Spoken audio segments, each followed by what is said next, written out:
Cricket ಜಗತ್ತಿನ interesting ಸುದ್ದಿಗಳನ್ನು quick ಆಗಿ ಹೇಳ್ತೇನೆ ಕ್ರಿಕೆಟ್ ರೌಂಡ್ ಅಪ್ ನಲ್ಲಿ. ನಾನು ಶಾಂತ. ನೀವು ಸುದ್ದಿಯಾನದ ಸಬ್ಸ್ಕ್ರೈಬರ್ ಆಗೋದಕ್ಕೆ ಮರಿಬೇಡಿ. ವುಮೆನ್ಸ್ ಪ್ರೀಮಿಯರ್ ಲೀಗ್ ನಲ್ಲಿ ಡೆಲ್ಲಿ ಕ್ಯಾಪಿಟಲ್ಸ್ ತಂಡದ ನಾಯಕಿಯಾಗಿ ಕಣಕ್ಕಿಳಿತಾ ಇರುವಂತಹ ಜೆಮಿಮಾ ರೋಡ್ರಿಗಸ್ಗೆ 12 ಲಕ್ಷ ರೂಪಾಯಿ ದಂಡ ವಿಧಿಸಲಾಗಿದೆ. ಗುಜರಾತ್ ಜೈಂಟ್ಸ್ ವಿರುದ್ಧದ ಪಂದ್ಯದಲ್ಲಿ ಡೆಲ್ಲಿ ಕ್ಯಾಪಿಟಲ್ಸ್ ತಂಡ ನಿಗದಿತ ಸಮಯದೊಳಗೆ 20 ಓವರ್ಗಳನ್ನು ಪೂರ್ಣಗೊಳಿಸದ ಕಾರಣಕ್ಕೆ ಅವರಿಗೆ ದಂಡ ವಿಧಿಸಲಾಗಿದೆ. ವುಮೆನ್ಸ್ ಪ್ರೀಮಿಯರ್ ಲೀಗ್ನ 17ನೇ ಪಂದ್ಯದಲ್ಲಿ ಡಿಸಿ ಎದುರು ಗುಜರಾತ್ ಜೈಂಟ್ಸ್ ತಂಡ ಸೋಫಿ ಡಿವೈನ್ ರೋಚಕವಾಗಿ ಗೆಲ್ಲಿಸಿದ್ದಾರೆ.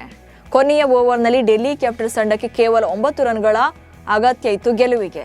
ಈ ಹಂತದಲ್ಲಿ ಬೌಲಿಂಗ್ ಮಾಡಿದಂತಹ ಸೋಫಿ ಕೇವಲ 5 ರನ್ಗಳನ್ನು ನೀಡಿ 2 ವಿಕೆಟ್ ಕಬಳಿಸುವ ಮೂಲಕ ಗುಜರಾತ್ ಜೈಂಟ್ಸ್ ತಂಡಕ್ಕೆ 3 ರನ್ಗಳ ರೋಚಕ ಗೆಲುವನ್ನು ತಂದುಕೊಟ್ಟಿದ್ದಾರೆ.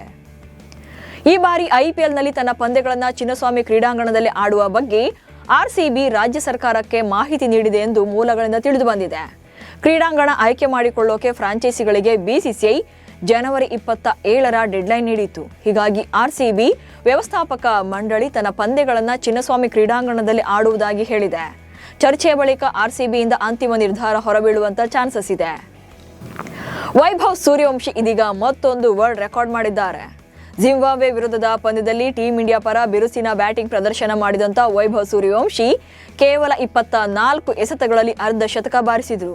ಈ ಅರ್ಧ ಶತಕದೊಂದಿಗೆ ಅಂಡರ್-19 ವಿಶ್ವಕಪ್ನಲ್ಲಿ ಅತಿ ವೇಗದ ಅರ್ಧ ಶತಕ ಬಾರಿಸಿದ ಅತ್ಯಂತ ಕಿರಿಯ ಬ್ಯಾಟರ್ ಎನಿಸಿಕೊಂಡಿದ್ದಾರೆ.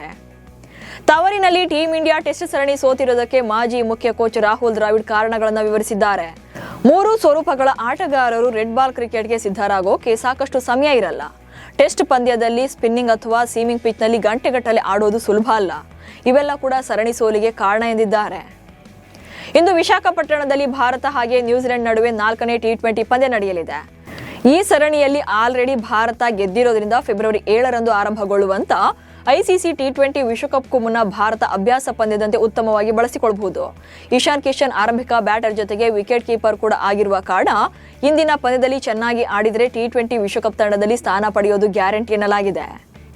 ವಿಶ್ವಕಪ್ನಿಂದ ಹಿಂದೆ ಸರಿದ ಬಾಂಗ್ಲಾದೇಶ ಸಂಪೂರ್ಣವಾಗಿ ಬೀದಿಗೆ ಬಿದ್ದಂತಾಗಿದೆ.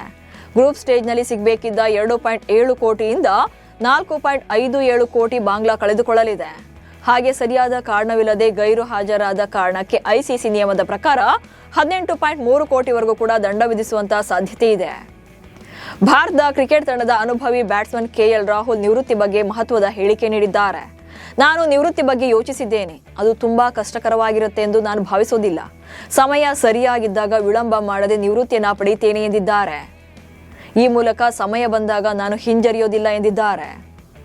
ಭಾರತ ತಂಡದ ಮಾಜಿ ಆಟಗಾರ ಜೇಕಬ್ ಮಾರ್ಟಿನ್ ಅವರನ್ನ ಮಂಗಳವಾರ ವಡೋದರಾ ಪೊಲೀಸರು ಬಂಧಿಸಿದ್ದಾರೆ.